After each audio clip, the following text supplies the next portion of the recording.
Mahadeo, journalist and community reporter, and I dedicate my time to searching for the stories that matter the most. Positive, uplifting, and inspiring stories that spotlight the challenges and obstacles we conquer to become the people who we are today.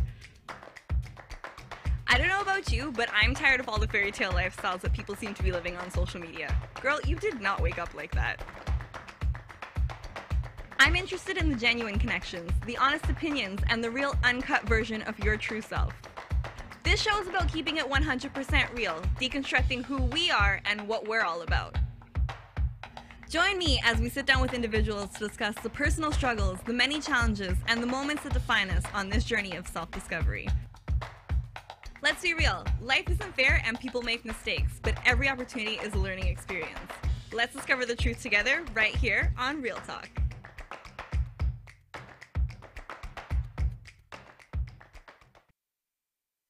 Hi everyone, and welcome to another edition of Real Talk. I'm your host, Alyssa Mahadeo, and I'm here every Friday from 1 to 2 p.m. Guys, make sure if you're not already doing it that you're following the channel at MyTCNTV on Instagram. Look for us on Facebook, TCN TV Network. On Instagram, follow me. Like, I post things about the network, so if you can't find us, you'll find it there. Guys, make sure if you have any questions that you check us out on Twitter and use the hashtag RealTalkTCN to send me any questions or any comments during the show. Today we have another show that I am really looking forward to, actually, because I can relate to it on a very personal level. I think we've talked about this before. We always talk about color, we talk about representation, we talk about diversity a lot here on the show. And today we are talking specifically about brown girl culture. So as you can see, I am a brown girl. And I'm here to talk about my peoples. Today I'm talking about my people, specifically my gender and girls and the struggles that we deal with as brown girls in society and in the community. So, I mean, our struggle is just, it's too real. It's, as Anisha would say, it is too real. And I think there's a lot of things that are happening or that are coming out now that people are looking to address or to bring awareness to. And I think it's really, really important that people are kind of finding their voice and actually, addressing these situations. Because for too long, we have been repressed in society by our parents, by the community, and people just don't know what to do with us. I find that that's what happens a lot of time. People just don't know what to do with us. I remember, way back, and this is going to sound like I'm so old, but I remember when I first moved to Brampton, no one was here. This was all, farmland and community. There was just nothing out here. And there was no schools. So I was like, where am I supposed to go to school? And it was, one school. There was one, story. And I was like, I don't understand how this influx of people who are coming into Brampton are going to go to this one school. But going to this school, I was one of the only people of color, which was strange for me because coming from Scarborough, there was a lot more people of color there opposed to when I moved to Brampton. And I didn't understand what it meant to be the minority. I didn't understand what it meant to be underrepresented. And again, I found it really hard to make friends with people who I couldn't relate to because they were just like, oh, this brown girl, we don't want to be friends with her. So I dealt with that for a long time and I didn't understand it. And it's only as I got older I understood what it really meant to be a person of color. I find that in today's society and a lot in the media, there's a lot of black and white representation, but the brown people, all the people in the middle, we don't get enough. I find that people don't talk enough about us, and it's just kind of they don't know what to do with us. They're like, are you black? Are you white? And we're like, we're neither. We're brown. So today we are going to be talking about that. We're going to talk about brown representation, brown girl culture specifically, and today on the show I have Cheyenne Gold. She is one of the co-founders of Browntown Girls. They are a girl group in Brampton, and they are looking to give more representation to women of color artists and creatives in the city of Brampton. So we're going to take a quick break, and when we come back, Cheyenne is going to join us for some really great conversation. So you're watching Real Talk. We'll be right back. Are you retiring smart? Make your home's equity work for you. With your home's equity and our 30 years of experience, the Retire Smart Properties team can help you achieve the quality of life you've always wanted. Our services are 360 degrees. We'll give you advice, take care of staging and selling, and help you find the perfect home and community to transition to. It's time to enjoy the retirement lifestyle you deserve. Visit our website today to learn how you can use your home to retire comfortably. The Retire Smart Properties team, powered by RE/MAX West.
Welcome back. You're watching Real Talk. I'm your host, Alyssa Mahadeo, guys.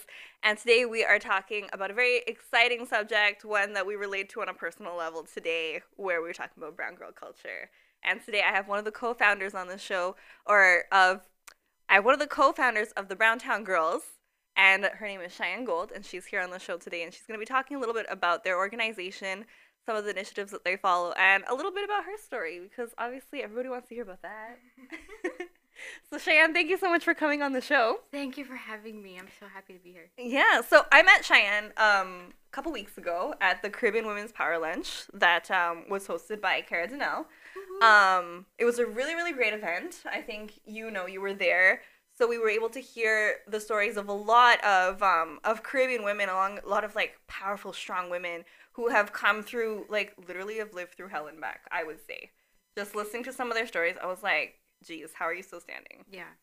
And ran into Cheyenne there. I think we were networking a little bit. And Cheyenne was telling me about this organization that they had in Brampton. I'm like, oh, I'm from Brampton. And they have, so you guys you're a group of girls. Tell me a little bit about, how you guys got together and how you decided to form this organization. Right. Okay, well, shout outs to Cara Donnell, because this would not be happening without her. It's true. I wouldn't have known that otherwise. Yeah, and I met her literally last month, and I'm already her biggest fan. Like, love her. Super brown girl power. So the Browntown Girls, we started up this year, essentially. Okay. But we are a group of 4 girls that came together to kind of create a platform that is digital and also in real life to showcase young female artists in Brampton who identify with brown skin. So that's a kind of a broad term in terms of identifying with brown skin. What does that mean? We kind of started up the group because in Brampton we've noticed there's like larger groups that are dominating and supporting each other, which is amazing, and we're looking at that, but then we're saying like, hey, we don't really fit in with this group, we don't really fit in with this group. Why? Because we're from the Indo-Caribbean diaspora, we're also from the Indo-East African diaspora. People don't really know that the Indian diaspora expands, and the Caribbean diaspora is not just Afro-Caribbean. And I know everybody in GTA wants to be Jamaican, I know, or African. It's true. It's facts. Like it's amazing. It's great. I love all cultures. Cultures are beautiful. I just think that we need to step forward and be like, hey, we're here too. Like the Indo-Caribbean and the Indo-East African, and like even anybody with brown skin. Like I said, anybody who identifies with brown skin. So the Filipinas, the Hispanics, the indigenous groups, Middle Eastern, South Indian. Yeah. These people are like minorities, I guess, and so we kind of just want to give a voice to girls who are our age and younger, and who are artists, because you don't really hear about that too much, right? Yeah. So I want to talk about that actually. Very interesting that you bring that up, because again, as a brown girl, raised as a brown girl, where are you from? Oh, my background? Yeah. I was actually born in Trinidad. So you were born in Trinidad. I come from a Trinidadian background. My parents are from Trinidad. I was born here, but I mean, we were talking about this. I'm like, once you're raised by Trinidadian parents, you were raised a certain way, especially if you're a girl. And we were talking a little bit about this creativity. So growing up, I enjoyed art. I enjoyed anything that had to do with like drawing and art. Like I think I spoke about this like briefly on one of our past shows, but I wanted to be a dress designer. Yeah, wow, I was, like, okay. real ambitious. Yeah. But I was like, I don't think I'd be really good at it now looking at things that I do. But I do still enjoy drawing. I still do I do a lot of creative work. As you can see, I do a lot of writing and things like that. But when you think about that and you tell your parents that you want to do something in the creative field, they look at you like, how are you going to make money? Mm-hmm. Right? And that's one thing that always comes up. I remember the day that I told my parents I was going to journalism, they're like, but are you going to make money? Like, they still ask me to this day, are you making money? So I'm just like, I don't know that that's what I'm worried about. Right, yeah. Right? Yeah. I'm worried about fulfilling my passion. I'm worried about that I feel fulfilled in what I do and that I enjoy that type of work. Right? So how did that kind of come through for you? Like, when did you start exploring, like, your arts and your creative side? Well, people who do know me would probably know me as a dancer, so I've been dancing for the past 12 years. I started off with Bollywood because of my Indian ancestry. My parents were like, yeah, Bollywood. Like, I grew up on Bollywood movies, and I would mimic the moves in the music videos, and I went to a dance school to learn Bollywood. And then after I realized, well, no, I actually like hip-hop a lot. So then around, like, early high school, I got into hip-hop and did competitions and stuff. And then as I got older, I'm like, wait, but what about my own culture? And then I was like, wait, soca. So if you know me, you know me. I'm always teaching soca classes, that kind of thing. So my parents are super supportive. Actually, I was actually blessed to have really supportive parents. And also Simone, like, in our group, she, like, her parents are artists as well. So they kind of understand. But then we also understand that there's that dynamic with the old Indian mentality, or, like, immigrants in general. Their parents, they want to see you. They brought you to this country. They hope you have a better life and that you can sustain yourself with whatever you choose to do, right? But it's getting that thought, implementing that thought that you can actually make a living off of something if you're really good at it and if you stick to it. So it's very cliche to say, but yeah. No, but it's true. Like, we talk about this all the time. I think it's only now because of social media that people are able to share their work in a more open format where it's like everyone can see it, opposed to before when it was just like whoever you kind of showed it to saw it. Right? Yes. Now, because it's such a public forum, more people are able to share, like, the things that they can do, like their dance, like their art, like their music, their lyrics, things like that, that they didn't really have an audience for before. Before the days of YouTube, which, I mean, we're on YouTube right now. Yeah.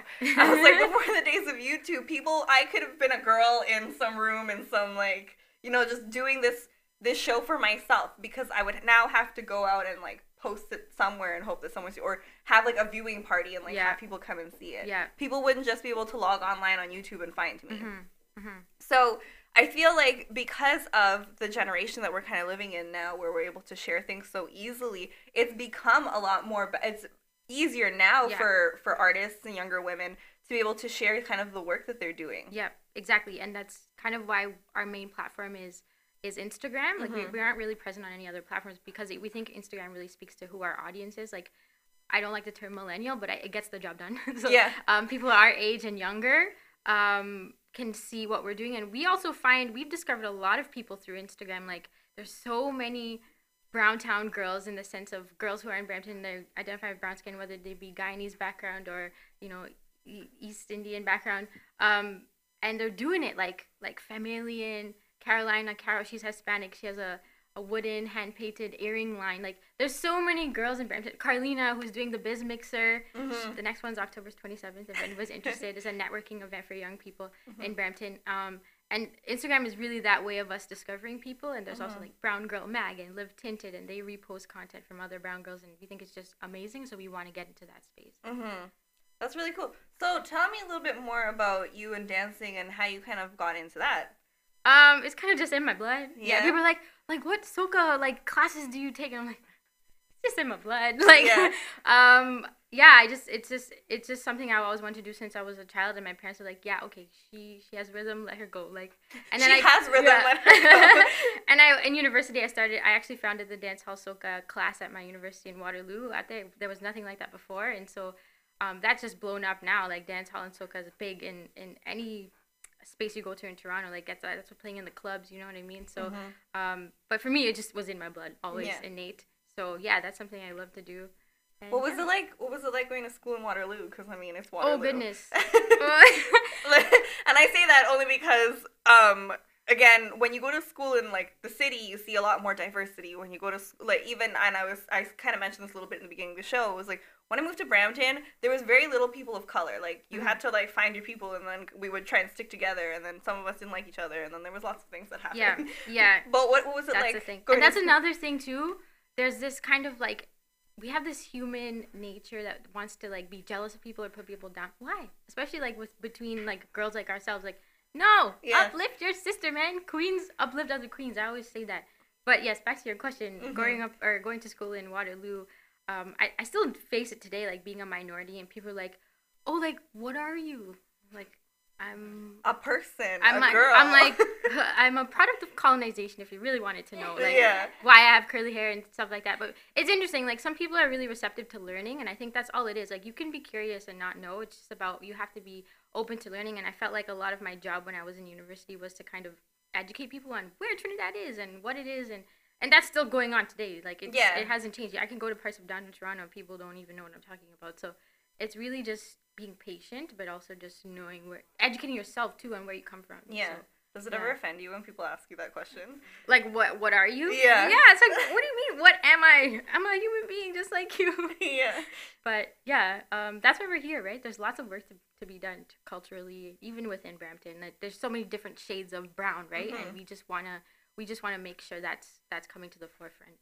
And this is what I was kind of mentioning before when I said there's a lot of representation in the media when it comes to Black people and white people, but I was like, there's no representation for the middleman, the brown people, because like they don't know what to do with us. Right. They don't know how to label us, and that's the thing. Once they can't put a label on it, they can't talk about it, right? Because I think I'm in the media, but the media always needs to find a way to justify what it is that they're talking about, and if they can't, they don't talk about it. Yeah. So we're gonna take a quick break, and when we come back, we're gonna hear more from Cheyenne. Remember, you're watching Real Talk. Are you retiring smart? Make your home's equity work for you. With your home's equity and our 30 years of experience, the Retire Smart Properties team can help you achieve the quality of life you've always wanted. Our services are 360 degrees. We'll give you advice, take care of staging and selling, and help you find the perfect home and community to transition to. It's time to enjoy the retirement lifestyle you deserve. Visit our website today to learn how you can use your home to retire comfortably.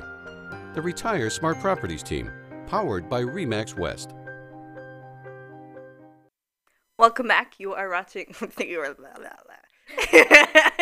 are watching Real Talk, guys, and this is live. Okay, you can't make this up, guys. Thank you so much for tuning in to another episode. Make sure that again, you guys like and subscribe to the channel. And also, if you have any questions during the show, you can call in. That's the number, and you can also tweet us using the hashtag RealTalkTCN. So today on the show, we are talking about diversity, representation. We're talking about people of color, women of color specifically. And I have Cheyenne Gold of the Browntown Girls. Love that name, by the way. And also love your logo. Can we talk about their logo for 5 seconds? Like, we can't, like, I didn't have, the one that you sent me was on a transparent background, so like I didn't really want to pull it up, but I loved your logo when you sent it to me. I was like, oh my god, this is so representation of a brown girl culture. Thank you. Yeah, we actually worked together. Pooja is our graphic designer, and she's like, everybody on our team is like just a creative genius. I look up to them so much. And so we kind of took like a Hindu Sanskrit kind of font and put it in between like a lotus flower, and there's like, and then it gives it that Southwest Indian diaspora feel, but really we're kind of urbanizing it, and then we put bricks in the background on our Instagram. You can see it. It's like graffiti in the background, so it's like we're urban, but we're also Indian. So we have a picture actually of the other girls in the group, so I know Nisha's gonna pull it up. Ooh, but do tell us about the other girls in the group that you co-founded this with. Right. So you would look at the picture. I don't know if you can pull it up. You could look at the picture and you think like we're friends from like way back. Yeah. Oh yeah, that's us. But really, we only met in December of 2016. Okay. We met at at a Brampton Creative Exchange meeting. Okay. Which was a meeting for a group of artists or any artists in Brampton that want to talk about. I think it was like the beginning steps of of creating the master culture plan for Brampton, arts and culture master plan, sorry.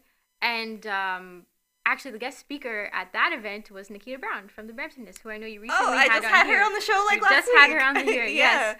And so yeah, we were in the room, and we were listening to Nikita, and I actually got some really good social media tips from Nikita that day. I still remember them. And I looked over and I saw, I was with my friend Jill, and I know Jill from working together, and then I saw these other two brown girls, and I'm like, wait a second, we're in a room of like 50 people. We're the youngest girls, and we're the only brown girls. And we're like, okay, we need to go talk to those two girls. We talked to them, and it was Pooja and Simone, and we told them our idea to like, start up, have a collective, and they're like, yeah, I'm actually a graphic designer and photographer. That was Pooja, and Simone is a fine artist. She actually specializes in sculpting and installation, and she's amazing at it. And Jill's a photographer and videographer. She does all of my videos and photography. And we're like, hey, we need to combine. Like this is power right here. And and then from then on, we designed our logo. And then we had actually our first event this summer called Soca Queendom. Shout out to everybody who was there. It was in Brampton. It was a kind of a hype up dance class that I led for in leading up to Carabana, because Carabana is in Toronto, right? And nothing happens in Brampton. So we're like, let's bring Carabana to Brampton, and it was great. And like we had our auction, we auctioned off some art, we raffled off some art from like local Brampton artist Sarah Sati. She's an amazing illustrator. And we had art on display. Some of Simone actually made a head crown. We made these t-shirts. We actually tie-dyed these t-shirts ourselves. And I think it was a really good turnout, and people are looking forward to more events like that. So that's kind of like our goal, to kind of bring everybody together and really talk about what's needed in Brampton. Because I know you talked about this with Nikita. We have like a talent drain. Like we lose all our good talent to Toronto. Nobody cares. Everyone's trying to figure out how they can go to Toronto and make it in Toronto. I'm like, what happens if you make it in Brampton? Make it in Brampton. Right? It's easier. It's a smaller city. It's a suburban city. People will hear you out. You just got to do it right. And if you test it out, if you test the product in a smaller area and see if it works, obviously then you can take it to the bigger stage. Exactly. Right? Yeah. But it's true. It's very, very true. I find that too many people these days are looking for ways to leave Brampton. I'm like, if everyone leaves Brampton, it's only gonna be like senior citizens in here. You know what I mean? I'm like, how are you gonna bring a whole university into the area and then there's only gonna be senior citizens? Yeah, there's the university. There's a lot happening. There's a lot. Brampton is putting in work. Like, props to Brampton. Like, they are putting in work to really just bring the arts and culture scene to life. And we're really excited. Like, we know there's a 2040 vision, and we will be old by that time. But I know, at that point, you're like, will I still care? Yeah, but it's for the youth. Like, I have a younger sister. Simone has a younger sister, too. And, like, they need someone to look up to. And they're in a generation where they have way more tools and way more capacities to, like, grow and learn. They have YouTube University. You know what I mean? Like YouTube University. I love it. That's a thing. So, yeah, like, we want to make sure they feel comfortable pursuing the arts to the fullest, because that's one regret that I had, that I didn't go to school for fine arts, right? Or for dance, or for something that I could have really, really did well with. I mean, I don't have major regrets. I'm just thinking that, like, we need to make it okay for these younger brown girls to know that, yeah, you can pursue the arts. What did you go to school for? Oh, I went to school for something called global studies. I'm so interested. Yeah, I know. I was like, what is that? I was really passionate about, like, changing the world at 17. Like, that's when they make you choose your degree. That's a good ambition to have, right? It was good. It was a good program. I learned how to, like, think and ask questions and learn about cultures, and I actually I got to go to Ghana in 2014, so that was amazing. And it's just good to know about the cultures, and just know about where we are culturally. And, like, people don't really talk about it, but Brampton is also part of the Peel region, and we're on Indigenous land. Like, nobody really talks about that, So it's like, I don't even think people know. People don't know. So it's something, and I'm an immigrant, okay? I'm like, technically I'm an immigrant, so there's no reason that you shouldn't know these things, right? Like I was saying, I grew up a little bit in Scarborough. So I lived in Scarborough up until I was like 6 years old, and then I moved to Brampton. But I was saying, when I moved to Brampton, there was nothing here, so it's like, I don't think I even had high hopes for the place, because I was just like, where did we move to? This is farm. There's like an abundance of farmland. There's nothing out here. There's like maybe like one school in the area, and there's just a bunch of new like subdivisions that are going up. But then my biggest concern was that there was no people of color. There was no people who I could relate to. There was no people that kind of shared my same struggle, where it was like, oh, you're brown, I'm brown too, let's be friends, kind of thing, right? Because I mean, naturally, even as a child, like, you kind of you're drawn to people who kind of look like you. Yes, exactly. Right? Exactly. So that was a really, really big thing for me. And I was like, well, if there's nobody that looks like me, I'm not going to have any friends. Right. You know what I mean? Yeah, exactly. Yeah, and then that was one of the struggles. And I mean, it wasn't until really, I think I was in high school that I was like, okay, there's actually more people of, like, color here. There was Latino people, there was Indian girls, there were West Indian girls, there were black people. I was like, wow, we've actually got diversity in this school, because going to elementary school in Brampton, I didn't feel there was a lot of representation for us. And I feel like even when you're growing up, like, those are the people that you want to be friends with, because those are the people can relate. You hope that they'll come with you to, you know, middle school and to high school, and then you'll grow. Like, I mean, it's great that you kind of met these two girls in the last... Serendipitous, like, you guys just happened to be in the same place at the same time. Yes, and we had the same vision, and it's not, like I said, it's not just about us four. Like, we want that next photo that you put up to be a bunch, like a whole battalion of girls in Brampton who are just, like, fiercely artists and shamelessly themselves, and they know how to put their culture first and not try to fit in with another box. Like, we need to make our own box. Yeah. Right? So, and I like that that's what you guys are working towards. And again, I like that you've taken different elements of Indian culture, of West Indian culture, of brown culture itself, and kind of made it your own, and made it modern, and made it cool. Because I feel like when you think specifically about Indian culture, it's very traditional. Yeah. You feel that, okay, no, I have to be a certain way, I have to behave a certain way, there's certain customs, certain traditions that I should follow, that I still need to be respectful of, but how can I make it my own? Right? So still represent, but also make it my own. And I like that that's kind of what you guys are working towards. Yeah. And that's our roots, right? Like, people need to understand the difference between East Asian and West Indian, right? It's through the indentured slave trade that our ancestors from India came to the Caribbean, so we're from India, or came to East Africa. Like, there's, like, Jill, her family is Indo-Tanzanian, I said, and there's Indo-Kenyans and Indo-Ugandans, right? So we need to understand how the Indian diaspora works, and then understand how they assimilated into those cultures, and how do they mix with the African, how do they mix with the Caribbean, and that's where we're at right now, and we're living in a suburban culture. So it's very complex, but it's really, like, something that people need to understand, so that we're not just, like, grouped into, you know? Yeah. So who were some of the people that you were able to connect with when you guys started the organization? Right. So we've been really blessed, I think, to have a lot of good support. I mean, our following on Instagram is not huge. We're still trying to grow. Like, follow us.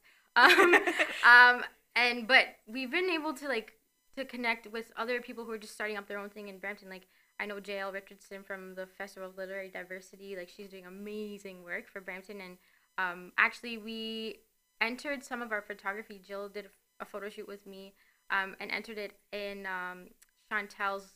She owns Love and Nudes, that I know lingerie line, for women of color. She actually did a photo exhibit at the Shinkuzi Library branch, and it's called Through Her Lens. And we entered in.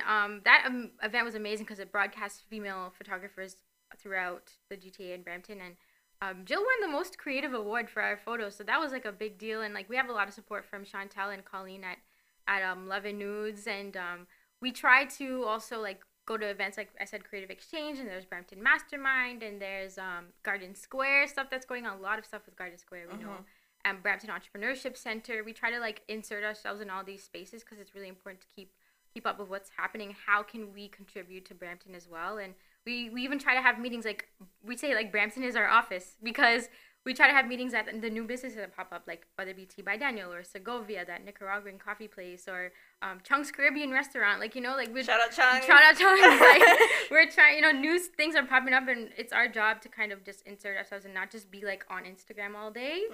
We're in real life. We are IRL, and we're on digital. So, yeah. All right, so we're going to take another quick break. When we come back, we're going to hear more about this awesome topic. So we'll be right back.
Welcome back. You're watching Real Talk. I'm your host, Alyssa Mahadeo. Guys, we are here every Friday from 1 to 2 p.m. And today on the show, I have Cheyenne Gold. Cheyenne, is that your stage name? Gold is my stage name, correct, yes. Cheyenne is my real name. Okay. That was because I saw something about it and I was like, oh, okay, her name isn't actually Gold. No, it's not. I have a very long Indo-Caribbean last name. As we do. Again, mine is Mahadeo, guys. Yeah. I always remember when I first moved to Brampton too, like nobody knew. My name is Alyssa, so like I have the whitest name. but Mahadeo threw people. People were just like, who is this girl? Yeah. And people never understood how to pronounce my last name. And for me, it's really, really important that when I have guests on the show or when I meet people, I need to understand how to pronounce your name. Because I don't want to be out here just saying it wrong. Because when people do it to me, I'm just like, what are we doing? That's a struggle. Actually, there's an artist, her name's Not Sorry on Instagram. It's not S-A-R-I. And she has a pin that she made, and she's a graphic designer, and it says, "Hello, my name is not that hard to pronounce." Yeah, it's like that red name tag. Yeah, it's like genius. I like that. Yeah. No, so tell me a little bit. I know you guys did this Soca Queendom event, which I like because it's a play off that Soca Kingdom. Yeah. And I see you. And so Soca Queendom before Caravana in Brampton. I love that because, again, a lot of, I actually used to do a couple of local, like, dance kind of classes here too as well because I enjoy dancing. I don't dance well, but I enjoy dancing.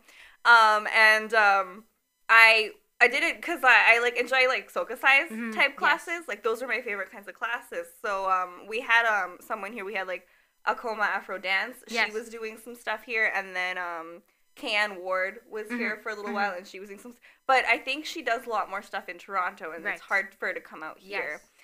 So I love those classes because like I bring my friend. So my friend, she's Pakistani, and she doesn't really know too much about like the culture. She doesn't know about soca culture and stuff like that.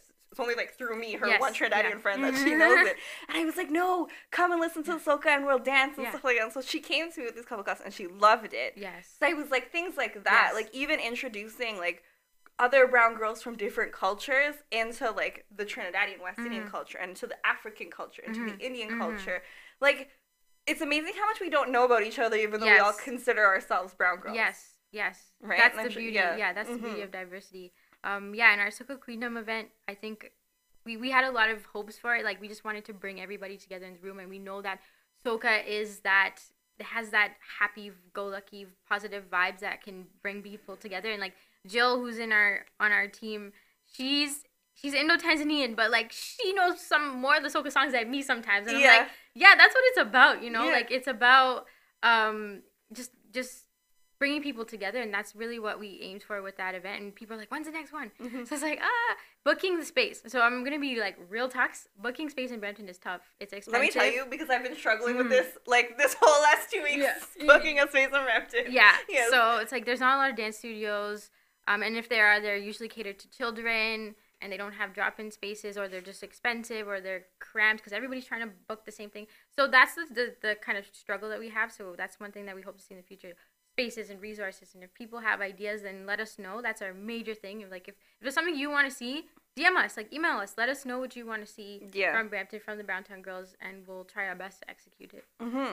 And like we were saying, like it's not just you, right? It's not you and these 4 girls that are putting everything together. Like I'm sure that if someone reached out to you with this really cool idea and they were looking for, help in organizing it, like connecting and combining your social networks to kind of get the word out for something like this. And I'm sure you guys would be 100% opening to helping them. That's exactly what our goal is just to help other brown girls, like, just create we're a classic case of if you don't see something that you want, go create it. Yeah. You know what I mean? So that's kind of who we are, and there's a lot, like, it just amazes me of how many girls I can think of at the top of my head that are actually doing great things in Brampton, but we just need to come together and propel ourselves, because there's power in numbers, right? And we just need to, like, be that community that are tight-knit. People are like, oh yeah, people, they know the Browntown Girls community, like, they know they're supportive of each other and that kind of thing. So yeah. Growing up a brown girl, did you ever face any, like, racial prejudice? Like, was there ever any circumstances where someone, like, you felt like you were treated a certain way because of the color of your skin? Oh, definitely. Like, I have horror stories. Like, I could go into, like... Share with us. even like from it's like individual racism, and there was institutional racism. And it's just people. It's just a whole like mess of misunderstanding when people don't understand where you're from. And it was the toughest when I had just moved to Canada when I was 8 years old. People were like, "What are you? Like, you look so poor," and it was just really tough as a kid, just hearing those things and like not fitting in ever. And I'm like, you know what? Maybe it's very hard. Fitting in is not for me. Like, fitting in is overrated. Okay. So, I feel like I've actually had that same thought. Yeah. Where fitting in is overrated. Yeah. I was just like, this isn't gonna happen. Yeah. I'm just trying to force something that's never going to work. Yeah. Like, why am I straightening my hair every day? Let me just let be. Yeah, I mean, that I was actually telling Anisha about this like before the show started. Like, I normally like will try and like fix my hair before my show because I have to be on camera. Yeah. And I'm just like, today I'm just gonna wash and go because nobody has time to. It looks great. Your hair looks great. Thank you.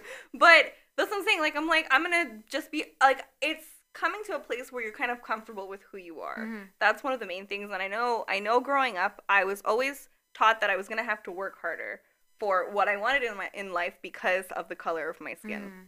I was always told that people are gonna treat you a certain way. You're gonna have to work harder. People aren't gonna take you seriously.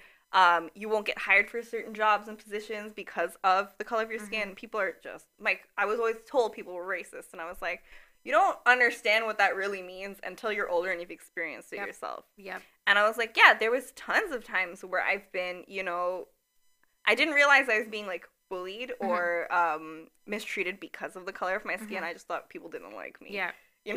And it wasn't until, again, much older that I was like, you know what? This could have had to do with the fact that I'm brown. Right? Yeah. Yeah, and it just comes to that realization. And I find that, how old is your sister? She's 17. She's 17. Yeah. Do you feel that your sister kind of has to still deal with some of those things? Not as much as I did. Yeah, definitely not as much as I did. I mean, I can't speak for her, but I know like she's going to Ryerson University right now, and it's really the students are very diverse, but when it comes down to faculty and things like that, maybe that's a different story, right? So yeah, and I think that's kind of where it comes from. Like, when you go to employers, I know that like I've gone to job interviews and I'm not what they're expecting. Again, I have a very white name. My name is Alyssa. But when they see me in person, they're like, ooh. Yeah. Yeah. And you see them. It's tough. You see them like physically look at you and be like, this is not what we're looking for. We need like, a blonde-haired, blue-eyed girl to sit in front of this desk to do this work. And I'm like, but I'm 100% capable of it. Yeah, no, that's why you got to make your own opportunities and like be your own boss. Yeah, just be your own boss, guys. Straight up. So, another really great topic that I like to cover when I am talking about brown girls is brown boys. Oh, gosh. I like to talk about them because I have two brothers. I am the oldest, and my brothers are younger than me, but I always feel like I was treated with the most, like, I had to be the most responsible. Yeah. I wasn't allowed, there were so many restrictions as to what I was allowed to do and what I wasn't allowed to do, who I was allowed to hang out with, extracurricular activities, things like that. So it's like, it didn't, like, allow me to, like, my parents will always say, like, they never held me back from anything, and it's true, they haven't, but I always know that there was that reservation of allowing me to do it because it was like, no, we don't want you to get yourself into trouble. Yeah. Right? Yeah. And have you ever felt that? Yeah, there's definitely, like I said, going back to that old Indian mentality where the boy is the favorite. Yeah. For whatever reason. That's something that I think haunts our culture, and that's something we want to talk about, right? Nobody talks about this. Nobody talks about this. It is an issue, like, in some families more than others, but, like, I just think that it's up to us not to be, like, 100% defiant of our parents, to respect their wishes, but also kind of still pursue our dreams, no matter what we, it's times are different. It's a lot harder, and it's like they said, they said that we're gonna have to work harder, so we obviously have to work harder, and it's like we have to prove that we're capable people, like, just because we're not boys, that we can't do something that a boy can do, right? And I mean, I was always like, they always have that, again, the old-fashioned mentality where girls should, you should learn how to cook, you should learn how to clean, you should learn how to do all of the housework, you should be, there's just so many things where I'm just like, but why can't they do it? You know what I mean? Are they not here too? Yeah. Like, don't they have to live the same way that I do? Yeah. Why is it that I need to do that work for them? Right? And it's like, I'm not like against doing work at all, because I'm out here and I want to help people, but I'm like, is this something so wrong with you learning how to do your own laundry? I know. yeah, it's trying to like slowly change. It comes with time, I think, and just like really just doing you. And yeah, I have a brother too, so I get it. And yeah, I think actually I did a dance video called Sunita to address this Really? this issue. Yeah, I kind of personified a young Indian like dulahin, and then like kind of like trying to like break free from that all those perceptions of like you have to make roti and like You have to make roti. You have to get married at this age. Have kids. Like yeah.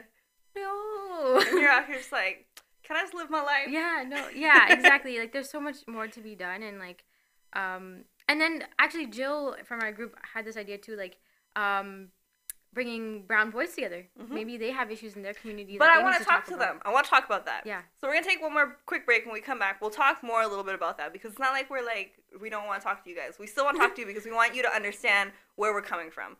So we're going to take another quick break and we'll be right back.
Welcome back. You're watching Real Talk. I'm your host, Alyssa Mahadeo, and today we are spilling all of the tea.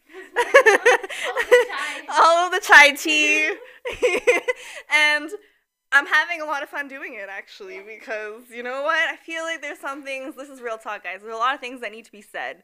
A lot of things that are not addressed.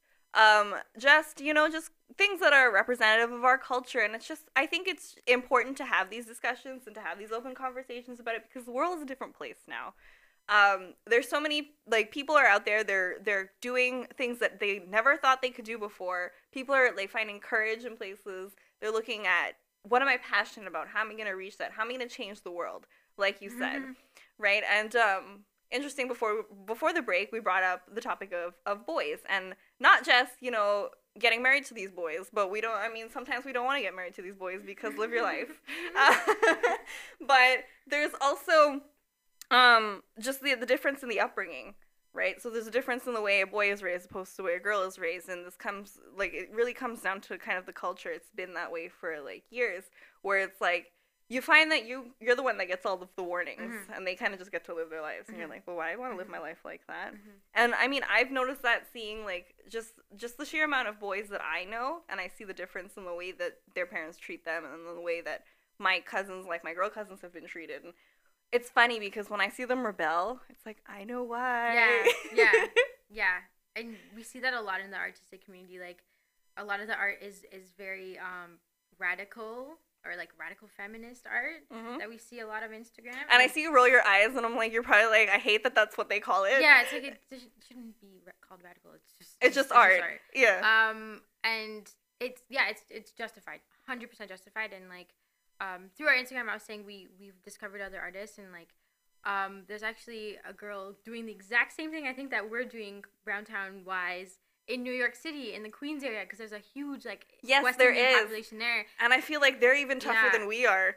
Yeah, like I messaged her like literally this week. Her name's Shay Shots, like Sharifa. She's from Indo-Guyanese, and she does like the photo shoots and everything. She had like the caravana or the carnival makeup.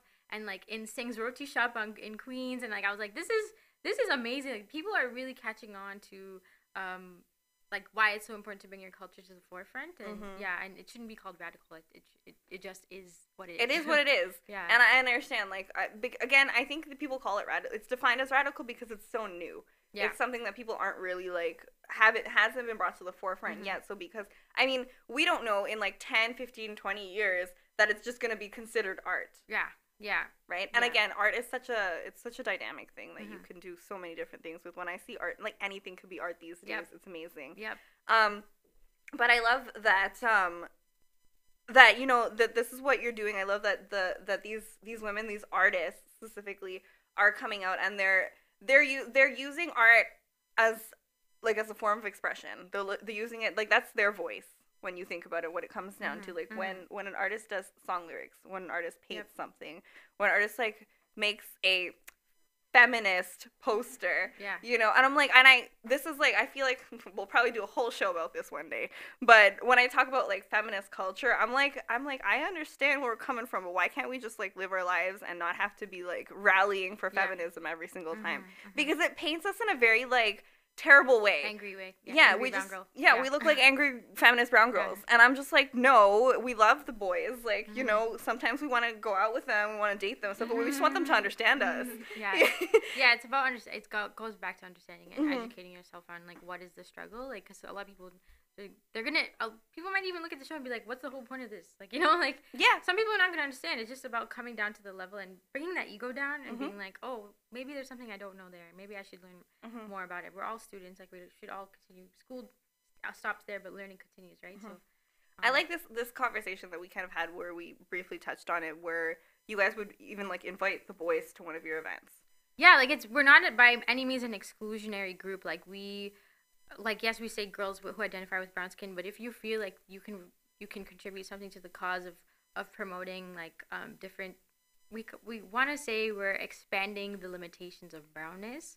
And so I like that. If there's something, expanding limitations of brownness. And especially in Brampton, because that's where we come up with the name, like, Browntown. Like, in high school, people would be like, "Oh, you're from Brampton, you're from Browntown." Like, really? Like, grow up. So that term Browntown, we're trying to, like, reclaim it and make it a positive thing and make it more all-encompassing for all types of brown. So that's kind of where we got that name from. And yeah, like, if we feel like there's always allies. You can always have allies to anything that you're doing. We're allies to #Black Girl Magic. We're allies to, you know, the East Indian Brown Girl Movement. We're allies to all of these things. So people are welcome to be allies to us. And even some of those girls, like those like the Muslim culture. I mean, we've heard about it, and I can say this, we've heard about it on the news and some of the things that has happened within the Muslim cultures, especially, like, directed towards girls and things like that. And that's something that, you know, we need to bring more attention to, because it shouldn't be happening the way that it does. Yeah, there's a lot of things that should not be happening. Yeah, and I mean, again, it's just about kind of having that open dialogue, and, like you said, having someone on your side. And I think this idea of even having like these guys come and, like, having an open discussion with them, be like, what do you really think about how girls in our culture are being treated? Because I'd really be interested in finding out what they think. Yeah. Because it comes from that same, like, level of entitlement where it's like, well, my life is okay. Why would I care about what's going on with you? Yeah. Kind of thing. Yeah. So I'm like, it's like I'd love to ask these questions to, like tell me about your sister. Tell me about your younger sister. How is she treated? Yeah. How is she treated differently than you are? Right? Be like, oh, well, she has a curfew. She's not allowed to go out late. She's not even allowed to leave the house sometimes. You know what I mean? And then, like, the restrictions, and be like, so do you think it's okay for you to be able to go out late and, like, spend, like, this out, like the night out at your friend's house, and, like, no one's ringing down your phone every 5 minutes to find out where you are? Like, these are the questions that I would love to ask. Yeah. Right? Yeah. So tell me a little bit, question, how is it that you guys found yourselves in Markham for the Caribbean Women's Power Lunch? Oh, that's because I met Kara, like I said, I met Kara Donnell at the event she did for Walshy Fire in September. I'm a huge Walshy Fire fan. Yeah. And, I met her out there, and then she kind of just connected, was like, hey, I'm having this Caribbean Women's Power Lunch, but turns out, like, I knew a couple people there, and, like, shout out to MC Nads. I met her there, but she already knew who the Browntown Girls was. Nads was on the show. Anisha did a show, actually. Yes, I saw the episode, too. I love her. Oh, my gosh. She's like what it means to be a Browntown girl, too. And, like, she reps, especially in a male-dominated industry. And also, I forgot to shout out DJ Nisi. She DJ'd our Soca Queendom event. So, big ups to her. And, like, the women who are just doing it. Like, they're not you're not doing it and they're not even hashtagging girl power when they do it. You know what I mean? They're just doing it. So I think that's really key. Is to just like, if you want to do something, go out and do it. Doesn't matter if it's a male-dominated industry. I like that though, right? It's like it doesn't always have to be it's girl power. It's your power. Like that's for you. You do that. You live your life and you do the most that you can. Right? Yeah. And again, because even in journalism, it still is very male-dominated. I think now there are more women on TV than you do see men, which is great because I mean now we're out here talking about everything. Yeah. And I don't think, and we don't regret any of it. I think it's very important that we even the movements that we have, like, that have started since the beginning of this year, like the Me Too movement, the Time's Up movement, like, even having, again, those open discussions. Because, again, I find that back in the day, these things were not being talked about. They just happened to people, and people kind of, that's why when people get upset about people coming out now and talking about things that happened to them, and I was like, you realize they were terrified of what would happen to them if they ever spoke about it in public. Yeah, there's a lot of victim blaming that goes on. That's a whole other topic. Like the fire is burning inside of me.